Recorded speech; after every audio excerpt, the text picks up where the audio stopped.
We're back on the rundown. Cliff Floyd, Stephen Nelson here, Studio 3. We got a special guest, J.D. Davis of the New York Mets. Few people hotter in the big leagues right now. J.D., it's good to visit with you again, man. How you feeling?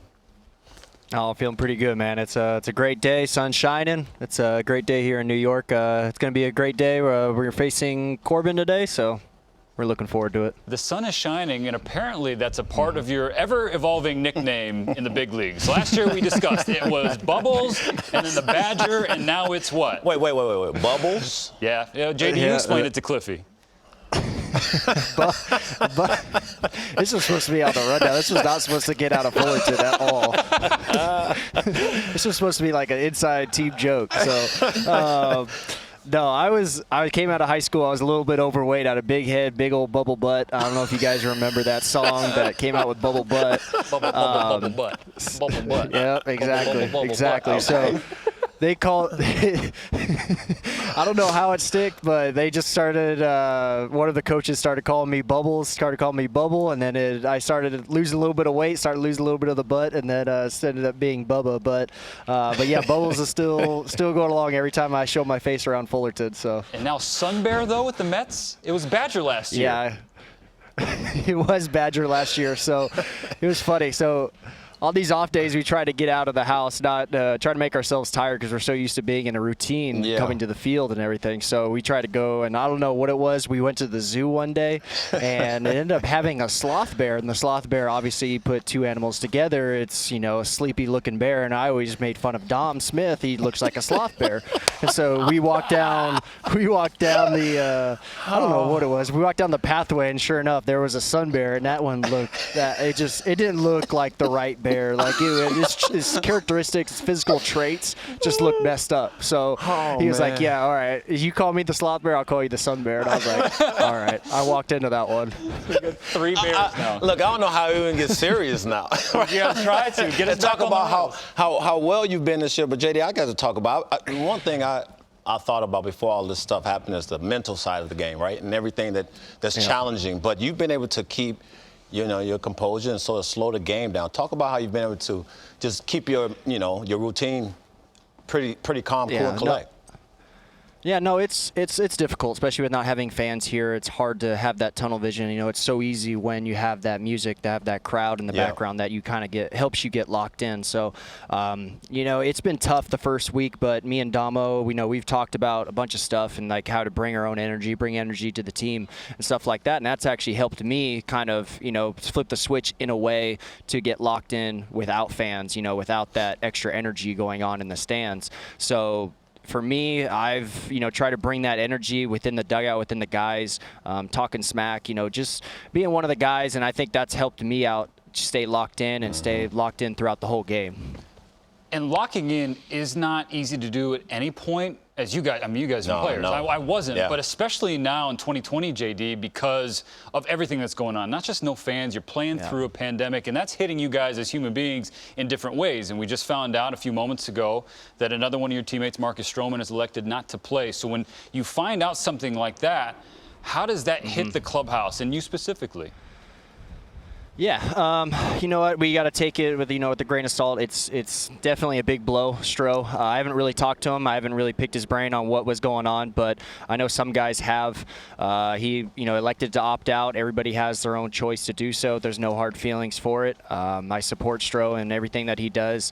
But I think we got young talent on this team, and just like Jimmy or Jimenez that has stepped in big time out here on the field. We're gonna have another guy, maybe a young guy, step up, or just maybe a guy out of the bullpen become a starter. I have no idea how. I don't get paid for those kind of decisions, but it's going to be a cool experience to see maybe a young guy or someone step into that role and kind of take over. And we're looking forward to it, and we're excited. JD, you do get paid to do what you're doing between the lines. Yeah. Right, and you raking, but you know what I'm saying. And watching how you're going about your business, the one thing I love is how the ball's coming off your bat to right field over the fence. What have you learned from last year that you're applying this year to make sure you stay, calm, cool, like I said earlier, calm, cool, and collect, but you're driving the ball with authority? Yeah, no, learning from last year, I have power to, from pole to pole. Yeah. My biggest thing is, trying to stay through the ball. Sometimes I come off the ball, and early in the year, I was hitting, those choppers to short, choppers to third. I was just pulling off on the ball at that last minute. And working with Slater, our hitting coach, texting Chili Dog, or Chili Davis is back in AZ, but I've been texting him here and there. We got Ellis down here. We've been working, not only just me, but the other guys too. But it's a constant reiteration to stay to, the big part of the field, to right center.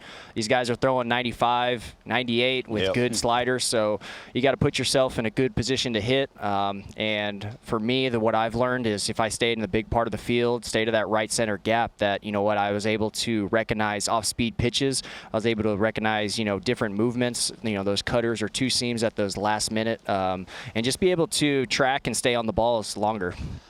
JD, I know Cliffy wants to hit you on your work defensively, but I got to ask one more at the plate. You got a 13-game hit streak going, and I just want to rattle off some numbers here for the folks at home. 327 average, 414 OBP, 944 OPS, 3 home runs, 11 ribbies, a 173 OPS plus.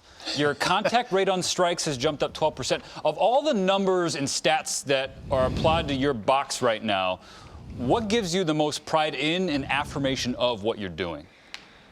I would do the on-base percentage and then the contact percentage.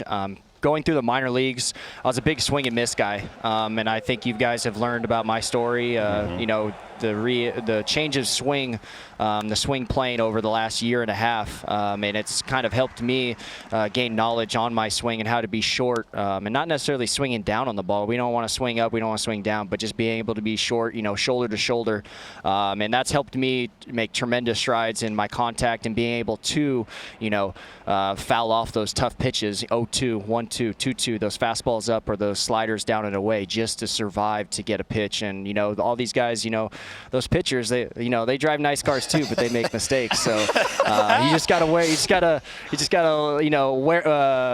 wait them out, and sure enough, one of them will make a mistake, and you just gotta do your best to make the best contact. JD, thank you, man. I said it earlier.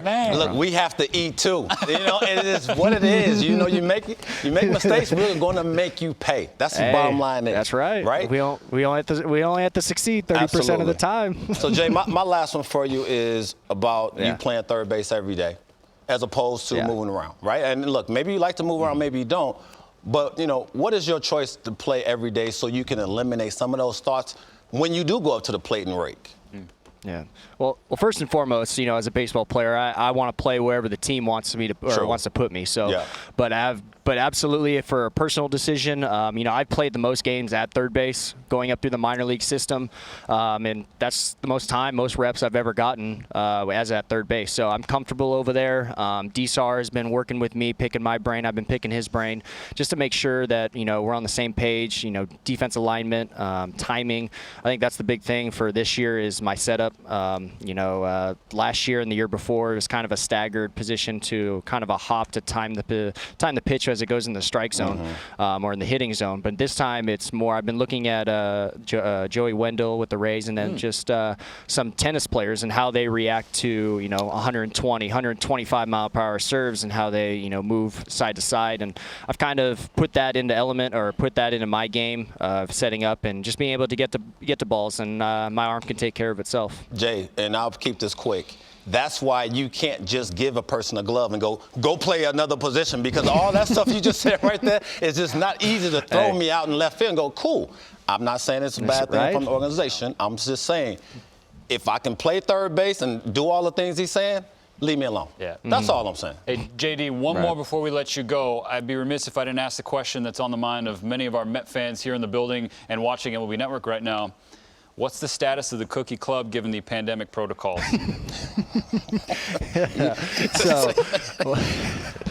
So we can't really get together anymore because that's the big rule. I know we can't really get together, but no, we've been doing our part. We've been getting cookies delivered, or we have cookies here. We've just got to be 20 feet away from each other, or 10 feet away, or whatever the protocols that make us be. So, no, but we still get it as guys. We still hang out. We still talk shop and stuff like that. So it's a different time. It's just different rules and protocols that we need to do. But you know what? We're still the same guys, still the carefree guys, and we just want to go out there and have some fun, play some baseball. He's going to try and extend his hitting streak to 14 games tonight, and he's one of 3 Bears on the Mets roster. J.D. Davis, we love you, man. Thanks for coming on. Thanks, Bubbles. Hey, no problem. Hey. Keep that on the lowdown. All right.